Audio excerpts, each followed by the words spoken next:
Welcome you all. Today we are going to see writing a thesis. We have already seen how to write a synopsis. Now let us assume that you have completed your work, you have written your synopsis in the first year of your MD work, MD curriculum, and now you are writing your thesis in the third year when you have completed your research work. So how you will write a thesis, and before that what is a thesis? So thesis is a written work resulting from original research, especially when submitted for higher degree in university. Now again there is a little difference. What you are submitting for MD, it is called as dissertation, while which is submitted for PhD is known as a thesis. For MD, the work which you are publishing is known as dissertation because it is a part fulfillment of your degree, while for PhD, your thesis only entitles you to give a degree. What is the structure of any thesis? Like a scientific paper, even thesis is written in the following sections. Introduction, like why did you start? Methods, what did you do? Results, what answer did you get? And finally, the discussion that covers what does your results mean anyway. So this is the structure of a thesis: introduction, aims and objectives, review of literature, material and methods, results, discussion and conclusion. Many of these topics we have already seen under the synopsis writing form, but the difference in thesis and synopsis is mainly we are focusing on results and discussion here, and I am going to highlight those parts only in this present lecture. So when you start writing a thesis, what should you do? First, you have to prepare an outline. Then you have to discuss with your guide whether this outline is perfect. This outline should not only cover these points, but what exactly you are going to write under these points. So that will be your outline of a thesis. Discuss with your guide, get it approved from your guide, and then prepare the chapter outline, and then you start writing the thesis. When you start writing introduction, remember that it is not an review of the topic, of the disease condition or of the drug. You have to just give most salient background to provide rationale of the topic which instigated you to start this particular work, or what was the motivation for your study. Say for example, if you want to highlight some lacuna, that this is the lacuna, this was the lacuna, and why, based on this lacuna you started the work, then highlight that lacuna in your introduction part. When you are writing an introduction, use a funnel approach. Funnel approach means first present what is known, first write what is known in the topic, then followed by unknown, that is what is not known about the topic, and that will lead to the question of your study. In this introduction part, the current situation in the context along with the nature and scope of the problem, previous findings, method of investigation which you are going to which you have undertaken, the gap in knowledge, and ultimately your research question, these all points should come in the sequence. Remember that when you are providing previous findings, do not give too much long description, because there is a separate section review of literature in your thesis to highlight those previous findings. Here you have to just touch upon the previous findings and then highlight the importance of your research question or your research work.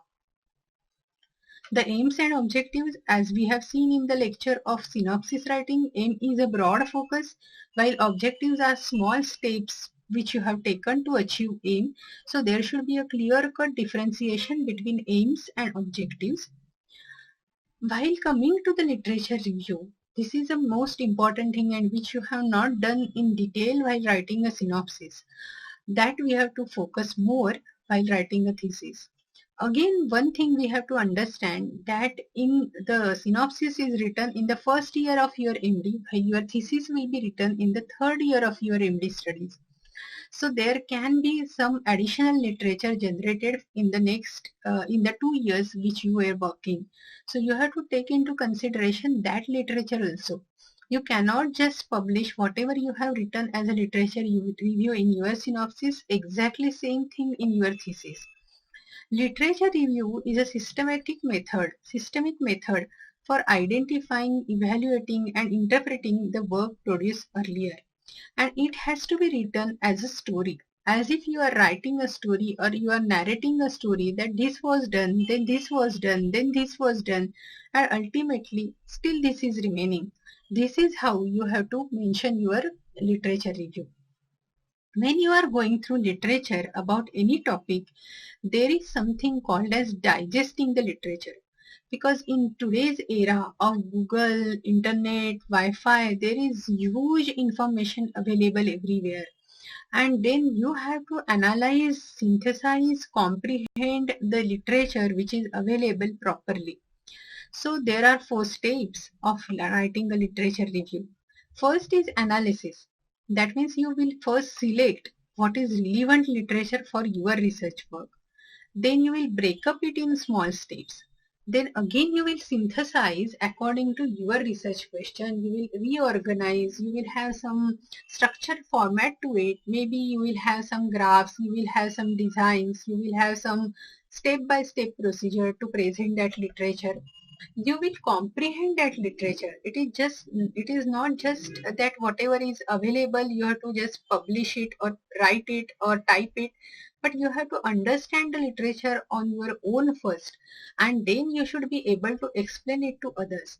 And finally it should be turning into a knowledge which will tell us or define the exact state of art of the work in the present area, in the area of your research work. So this is how you have to digest the literature. Now, any review should include strengths and weakness of some concept, theories, works which have been done earlier. You should not just list out the work which have been done earlier, but you have to mention that what are the strengths, what are the weaknesses. Somebody may have used some good method than the method which you are using, but they may not have interpreted the results properly. So their methods can be their strengths, but their analysis can be their weakness. So this is how you have to interpret the available literature. Then you have to mention you cannot forget the key studies in the subject. That means if there are some important projects which have been carried out in the area in which you are working, suppose you are working in the area of Prakriti and Ayurgenomics is a project which is done nationwide, which is a key study in your subject area, you have to have it in the review section. Link the studies which you are presenting with your topic, and then set boundaries of your topic in the light of whatever is known, that this has been already done, this is the gap in the knowledge, and that is why I am doing work on this particular topic. So this is how you will set the boundaries. Now when you are doing literature review, you should be selective. You cannot just pick up. If you Google today some plant, say for example Tinospora cordifolia in Google, you will find thousands of reviews, thousands of papers published on Tinospora cordifolia. Will you include all those topics, all those papers in your literature review? Definitely not. So you have to be selective, like which papers you will include and which papers you will not consider because they are not directly related to your topic. How far back you will study the study the literature which has been previously published. For example, today is the year 2020. So how far back you will go? Up to 2000, up to 1980, up to 1960? How far back you will study the literature? Because remember that as you will go backwards, the science becomes old and new concepts have taken place. So remember that how far you will go back while doing the literature search is very, very relevant. Now when it comes to Ayurveda, you have to refer all the samhitas, all the texts, but at the same time, in that case you have to go back up to the BC also. But when it comes to the journal articles which are published or which you are referring in the context of your thesis, you have to consider this time limit, and accordingly you have to go back. Demonstrate your ability to synthesis. Just not write or type whatever is published as it is, but provide your own inputs to that, how that work is important for your thesis or how it is not important for your thesis. You have to be brief but focused. Brief in the sense, suppose your thesis is of 100 pages and if you write review of literature for 50 pages, it is not accepted. You have to be brief, but still you have to be focused. That means you have to cover all the things of literature, but still you have to maintain the brevity. When you are writing the methods, you should give all the details. As I have already told in the lecture of synopsis writing, you have to give as much details as possible, which will help others to fully evaluate the work which you are presenting and also to repeat the work. You have to arrange the materials and methods chronologically, like how it happened. So for example, when patient comes to you, generally you have clinical examination first and then you will collect the blood.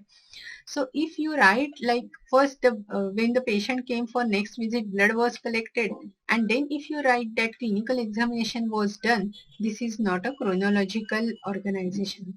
You have to write which thing happened first and then chronologically or in a sequence how the things happened. Kindly use the past tense only when you are writing thesis.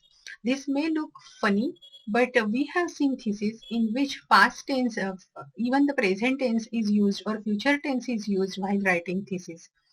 Include appropriate illustrations wherever possible. For example, for study design, you can have a graphical representation or the some procedure. If you are carrying out animal studies, you can present it in a graphical way, in a pictorial way.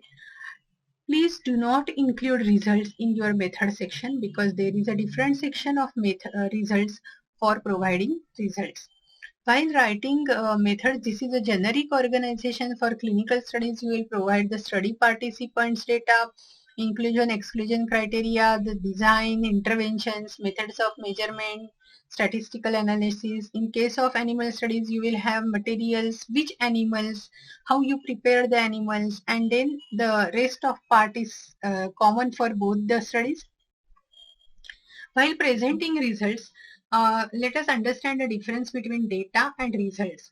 So data are the facts or numbers. They are raw and some not very much organized kind of things, while results are general statements which interpret the data. So data are just the numbers. When you collect data from patients, you enter them in Excel sheet or you enter them in your logbooks, in your registers, that is data. But when you arrange that data, when you apply statistical tests to that, and then you interpret that data, then it becomes results. While writing results, again you have to organize it chronologically. The way it has appeared in methodology, it should be exactly replica of the methodology. Ensure that study is logical and there is no obvious gaps or leaps. Include only those results pertinent to the question posed. Suppose you have not written anything like which is not your direct objective or which is not given to your study, then do not just use that to uh, increase the length of your thesis. For example, if you are working in an infectious diseases and if vegetarian and non-vegetarian, how many of the patients were vegetarian and how many of them were non-vegetarian is not your criteria, then do not include that part in your results because your research question was pertinent to the efficacy of some drug in that viral infection. Be sure that for every result given, a method has been described. Highlight the findings which will be developed further in the discussion. So suppose you want to write a discussion on certain findings, then you must highlight those in your result section. When you are presenting results, whether you will use graphs or tables. So tables are for precise numeric values and figures or graphs are generally used for conveying trends and proportion. Generally, both the things are not used in thesis or any scientific presentation. If you are presenting data in table form, then do not use again graphs to present the same data or vice versa. Coming to the discussion part, because this is not what is written in synopsis, and that you will be writing on based on your results only in the thesis, not in your synopsis. So how you will write the discussion? Basically, there are three parts of any discussion. First is beginning, where you will answer the question and support your answer. Then there will be a middle part where you will assess the findings in the context of what is known, and then you will end the discussion by restating the answer and pointing towards the future. The same thing can be divided into 6 parts. First is main findings, where you will answer your research question. Then previous work, for and against. Then discussion of methods, strengths and pitfalls of the methods which you have employed. Then scientific advancement and clinical relevance of your study, and at the end summary and need for further study. So this is how the discussion is written. I am telling and discussing this in great details because many a times it is observed that whatever is written in results is same thing which is written in the discussion. Remember that results and discussions are two different sections, and as we have seen in the beginning, discussion is the meaning of the results. Whatever you have observed or whatever results you have got, what do the results mean, that you have to present in the discussion. And that's why there are these 6 sections which are there in the discussion, and let us see this discussion with one example. So let us assume that when I take research methodology lectures, I have done a simple study that when I am taking lectures, how many participants are asleep during my lecture and how many participants were awake during my lecture. So this was my research question, and I have done a study and now I want to publish it. So how I will write the discussion of this particular research topic? So what is my main finding? As I have said, we have to start with concisely stating the central conclusion or answer to the research question. And we should not repeat the data. So here the main finding of my study is we found that more than half the delegates attending through the post-lunch seminar slept. The only adverse effect was that many of these individuals had difficulty in falling asleep that night, and most of them were late for the next working day. So you can see here that the introduction or the beginning of the discussion starts with the main finding or central conclusion of our research work. Then comes the part of previous work. We have to quote the previous papers which have been the starting point or provided stimulus for our present study. We have to quote both the papers which are in favor of our work and which are not in favor of our work. For example, Khare et al. In 2008 and Khote et al. In 2009 had also reported on post-lunch session sleeping patterns in delegates attending post-lunch seminars. While both groups had based their conclusions largely on findings derived from speaker perception, Khare et al. Has additionally had findings from self-administered delegate questionnaires.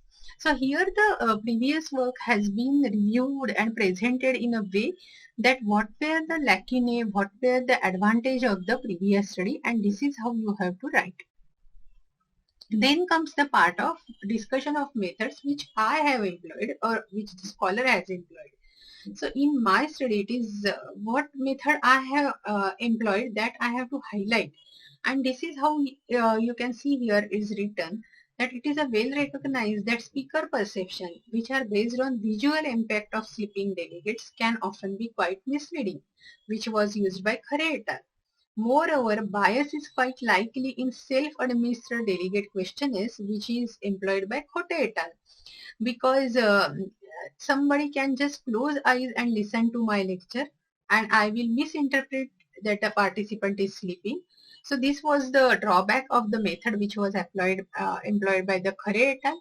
Whereas the bias is quite likely to be there in the self-administered delegate questionnaires which were employed by Khote et al. Because if I ask you that whether you were sleeping during my lecture, nobody will answer the right thing. So there is a bias, and that's why in our study we have used EEG also, and that is an objective parameter which we have used for our study, and this is how we have advanced the method in the subject. So scientific advancement and clinical relevance, we have to write that our study has confirmed one of the worst fears expressed by the organizers of such seminars. Now, what is the clinical relevance of this? As a result of our study, it has now become accepted practice to provide conference participants with packed lunch boxes, so they will not have hyperglycemia and will not sleep, and also to electrify chairs for post-lunch sessions to help delegates stay awake. This dual strategy is followed by most American medical seminars, but has yet to gain acceptance in Asia. This is how you can give whatever scientific advancement your study has done, as well as you can present the clinical relevance. And lastly, you have to give summary and need for further study. So in my study, although I have used a method like EEG, which is quite objective, and I have gone one step ahead of Khare and Khote et al., there is still a scope to do further study and further work. And what is that? That some questions remain unanswered in our study. Since there was no follow-up beyond the first 2 weeks, we do not know the long-term risk of sleep deprivation on delegates. Further, we will need to investigate the brain-numbing effects of weak electric shocks and their influence on memory, cognition, and ability to drive two-wheelers and light motor vehicles. So if you are going to use the electrifying chairs as an alternate strategy, then its effect has to be also studied. So this is how you have to write a discussion. Here nowhere I have given the numbers, the figures which will appear in the results. On the contrary, based on the results, I have tried to explain its importance, its relevance, and how it should be weighed against the available evidence. And this is what exactly you have to write in the discussion. Please do not write the results again in the discussion section. And then lastly, conclusion. Conclusion is the strongest and most relevant statements from your observation. You have to summarize the new observations, new interpretations, and new insights resulted from your work. Please focus on this word new. Whatever new you have observed, whatever new you have found, that only you have to write as a conclusion. Refer back to the problem from where you have started and describe that where have you reached. Have you achieved it completely? Have you solved it completely? Or still there is something remained? That everything you have to mention in the conclusion section. So after listening to this, the question which is most important for all of us is we are not good in writing English, and that's why we fumble at many places. So there are some tips for writing sound scientific. There are some tips for sound scientific writings. First of all, we have to understand that science, when we are writing the scientific things, it is not a piece of art. I am not here to show you that how good I am in English. Rather, I have to present that how good I am in a science. So the beauty of science is in the science and not in the language. And it is just a media to express or to convey your science. So sound scientific writing is essentially simple and is characterized by three important things: accuracy, brevity, and clarity. So let us see what is accuracy. Whatever you are writing should be accurate, factual, objective, correct, truthful. And whenever you write something, read it again and again and again, because for most of us, English is not our mother tongue and we can make some mistakes in writing English. So please write and then read it 10 times, that whether it is conveying the same meaning which you are having in your own, which you are having in your mind. If the language, if the sentence is conveying the same thing, then keep that. If not, then try to change it with help of someone. Brevity, that means do not write big sentences, because if you write big sentences, you are committed to make more mistakes. So write small things in small paragraphs, small sentences, and try to find out first that is there any limit of pages for your MD dissertation or PhD dissertation.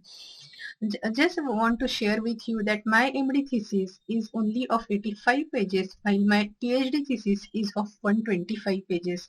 So it is not necessary that if you write big and big thesis, then it is going to be a good thesis, and if you write a small version, it is not going to be a good piece of work. And above all, above accuracy, above brevity, there must be clarity. Whatever you are writing, the meaning should be very clear. It should convey the message very clear across. And if you are achieving that through your whatever kind of English you have, then you are successful in writing a good thesis.